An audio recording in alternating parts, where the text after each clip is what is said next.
All right, let's jump right in. Today, we're heading to one of the most culturally diverse places on the entire planet, Papua New Guinea. And we're going to look at something truly fascinating, their justice system. This is a really cool story about how an ancient world of tradition and the modern world of law found a way to work together.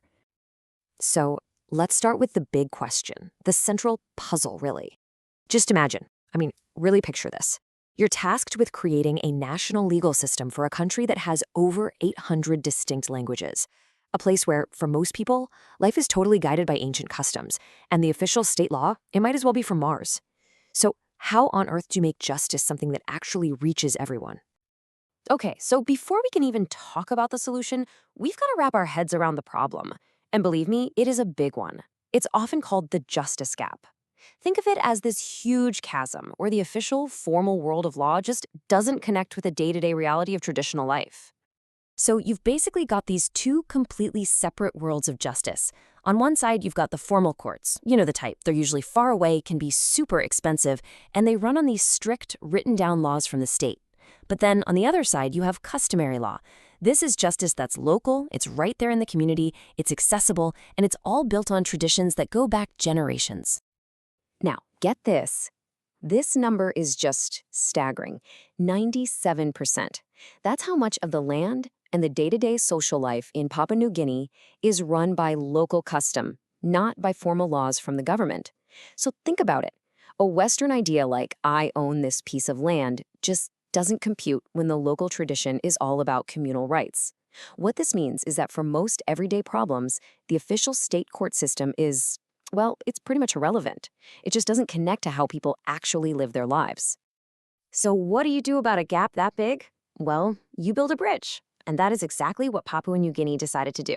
So in this next part, we're going to look at their ingenious solution, a system that was literally designed to connect these two completely separate worlds. And this whole journey really kicks off back in 1989 with something called the Village Courts Act.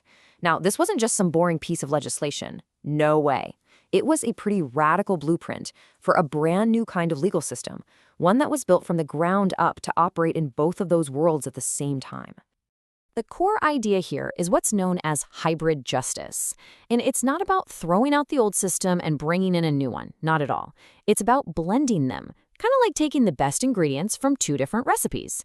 You take the official authority of state law and you mix it with the practical wisdom of local customs. The result, a justice system that actually makes sense and works for the very people it's supposed to be serving. Okay, so let's break this down. How does this hybrid thing actually work? First, let's look at the formal side of things. I want to be clear, these village courts are not just informal get-togethers. They are officially created by law. The judges or magistrates are officially appointed, they have clearly defined powers, and get this, their decisions are written down and can even be appealed to a higher court. All of this gives them real, legitimate, state-backed authority.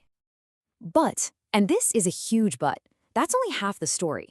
Now we get to the customary side, and this is what makes the whole thing so brilliant. The main goal here isn't to punish people. It's all about mediation, about restoring harmony in the community. The court doesn't just look at a law book. It actively listens to the local elders. It's guided by the norms of the clan. So instead of rigid one-size-fits-all rules, there's this incredible flexibility to use traditions that actually mean something to that specific community. The result is a kind of justice that just feels right. It feels familiar and fair. All right, so that's the theory, right? Sounds good on paper, but what does it actually look like when it's happening?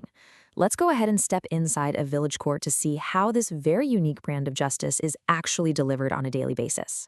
So who are the key players here? Well, you've got the magistrate, but forget any image of a judge in a black robe and a wig. Nope, this is a respected local person from the village, someone who gets the official state law, but, and this is crucial, also deeply understands the local customs.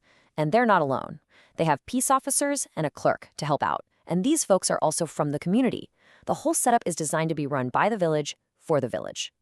And the process itself is completely different from what you might expect. The number one goal, the first thing they always try, is mediation. It's all about helping the two sides come to their own agreement. And the magistrates, they don't just sit there. They'll often consult with the community elders to get their wisdom. Making a formal ruling is actually the last resort. You see, the entire process is designed for reconciliation. It's about fixing what's broken in the community, not just pointing a finger and saying, you win, you lose. So what kinds of things do they actually deal with? Well, it's pretty much the stuff of everyday life. We're talking disputes over a piece of land, arguments within families, maybe a minor theft or assault.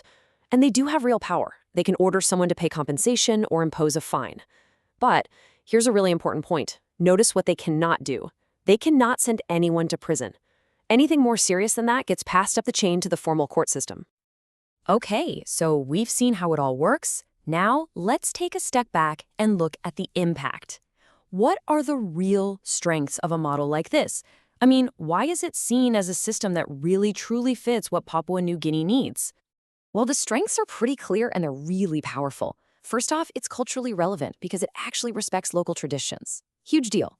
It's also accessible. It's right there in the village, which means people who could never dream of getting to a formal court can actually get justice. Plus, by focusing on mediation, it stops little disagreements from blowing up into major conflicts. And maybe the biggest win of all, the community is involved every step of the way, which gives them a real sense of ownership over their own justice. Look, if there's just one thing you remember from all of this, let it be this idea right here. This quote just nails the whole philosophy. It's about a fundamental shift in what justice is even for. It's moving away from this idea of cold, impersonal punishment and toward a community process of healing, of actually restoring relationships. But of course, it's not a perfect fairy tale. This system, as innovative as it is, definitely has its flaws. That bridge we talked about, it's an amazing piece of engineering, but in the real world, well, it's still under construction. It faces some very real, very significant challenges on the ground. So what are these hurdles? Well, for starters, the reality is that these courts often don't have enough money or basic resources. The court officials are respected, for sure, but they might not have a ton of formal legal training. You also get these moments of tension where a modern law just slams right into an old custom. And then there's the problem of enforcement. You can make a great decision, but trying to enforce it in a super remote area, that can be incredibly tough. These are the real-world problems that stop this brilliant idea from being perfect. And all of this kind of brings us to a final, bigger thought. The village courts of Papua New Guinea, they're just a remarkable experiment. They prove it's actually possible to build that bridge between tradition and modern law. But it leaves us with this huge question, one that's relevant for all of us. In our increasingly globalized world, can these two powerful forces, tradition and law, really coexist forever? Or is it just a matter of time before one of them has to give way to the other? That's a big one to chew on. Thanks so much for joining me for this.